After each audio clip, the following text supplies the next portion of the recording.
C'était le 14 janvier 2011. Après un mois de manifestations, le président tunisien Zine Ben Ali prenait la fuite, mettant fin à 23 ans de règne sans partage. Une nouvelle ère politique et des aspirations démocratiques s'ouvraient alors à la Tunisie. Pourtant, 15 ans après, il n'en reste rien. Opposition muselée, activistes emprisonnés, justice aux ordres du tout-puissant président Kaïs Saïed. Pour en parler ce soir avec nous, Hatem Nafti. Bonsoir. Bonsoir. Merci d'avoir accepté notre invitation à France 24. Vous êtes co-responsable du projet Tunisie de Noria Research et essayiste, auteur de Notre ami Kaïs Saïed, essai sur la démocrature tunisienne aux éditions Rive Neuve. La première question que je voudrais vous poser, c'est est-ce qu'on peut parler d'un retour vers le passé, à la situation pré-révolutionnaire dans cette Tunisie de Kaïs Saïed? Disons qu'il y a pas mal de similitudes. Il y a aujourd'hui une justice qui est aux ordres. Certains avocats et certains magistrats nous disent que c'est même pire que sous Ben Ali, qui avait quelques juges à sa botte qui géraient les procès politiques. Aujourd'hui, il y a un système où on a cassé les reins à toutes les possibilités d'indépendance de la justice. Aujourd'hui, les juges sont aux ordres et n'ont aucune garantie d'indépendance. Ils sont nommés, révoqués par le président de la République, mutés par la ministre de la Justice, même en violation de la constitution de Kaïs Saïed lui-même.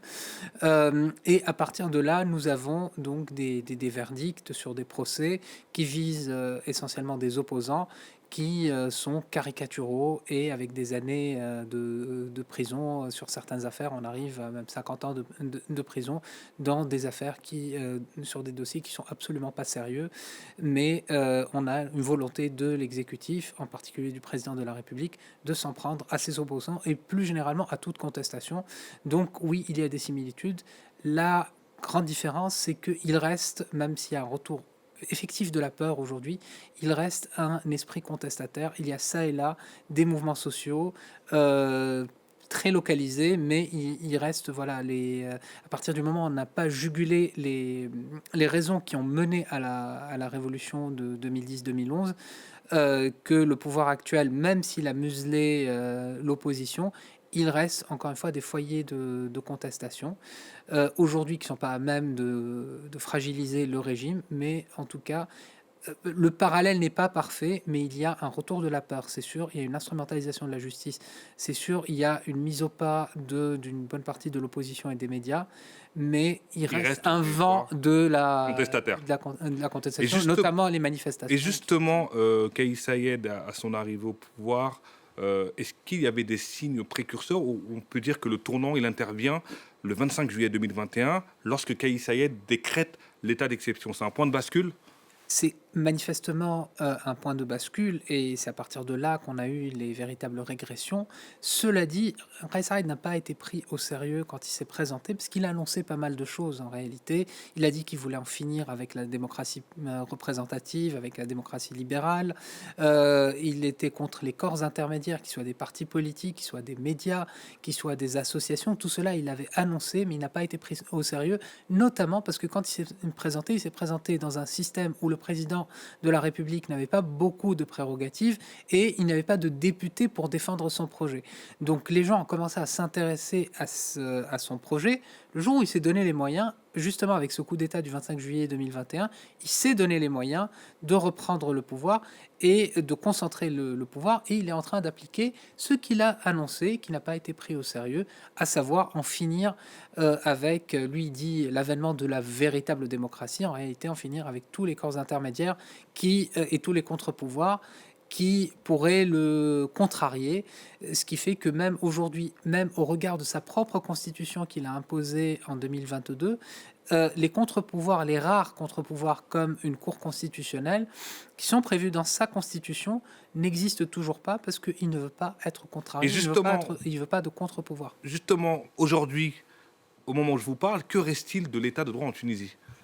Alors actuellement, pas grand-chose malheureusement, c'est-à-dire que l'état de droit va mal aujourd'hui à partir du moment où le fondement de l'état de droit, c'est l'indépendance de la justice. Aujourd'hui, il n'y a pas d'indépendance de la justice. Les juges, on parle même plus, même sémantiquement, on ne parle plus de pouvoir judiciaire, on parle de fonction judiciaire, comme si les juges étaient des fonctionnaires au service de l'État.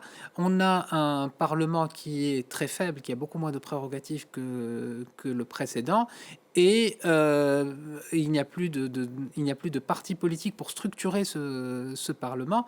Donc à partir de là, oui, les principales garanties de l'état de droit aujourd'hui sont mises à mal. En revanche, il y a une certaine résistance au niveau, en tout cas, de la société civile et d'une partie de l'opposition, mais ça reste très localisé, ça reste cantonné dans les élites tunisoises. Donc, si vous voulez, l'état de droit va mal et il n'y a pas grand monde pour le pleurer. Et ce sera ma dernière question, très rapidement. Quid du silence de la communauté internationale?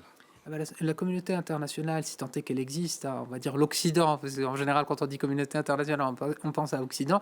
L'Occident, en fait, il vit très bien, enfin, en tout cas, il s'accommode de Kais Saied pour deux raisons. Si vous voulez, Kais Saied reste, contrairement à ses discours altermondialistes, il reste ancré dans l'Occident. La Tunisie reste un partenaire fiable de l'OTAN. Alors, c'est pas un membre, mais l'armée tunisienne, par exemple, s'entraîne avec l'armée américaine.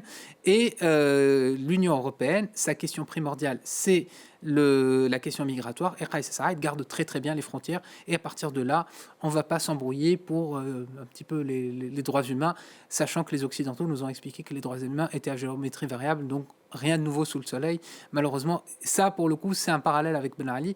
Il y avait exactement la même chose, une certaine bienveillance à partir du moment où les frontières sont bien gardées. Et Kais Saied, aujourd'hui, est un très très bon garde-frontière. Merci.